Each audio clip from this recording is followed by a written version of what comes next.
Suara kebuto Lulali suamin sungguh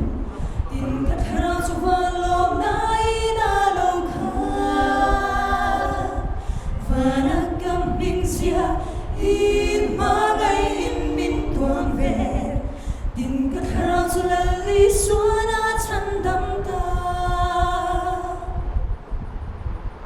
Kagum timin na bo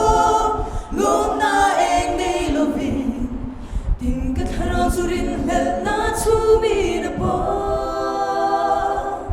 Sua tumpui lo sini Min tim boy masalay Ka chanam tui suan kong aron ti enta O tuna Nali suan na lo ka Ama na lo Siya pui selang te Atam selang te Tinto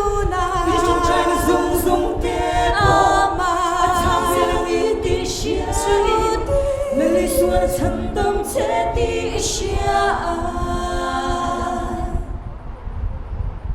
Ring lele lamai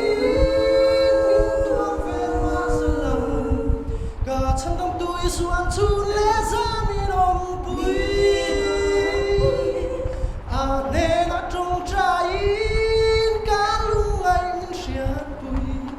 Tingkat harap lali suara candam ta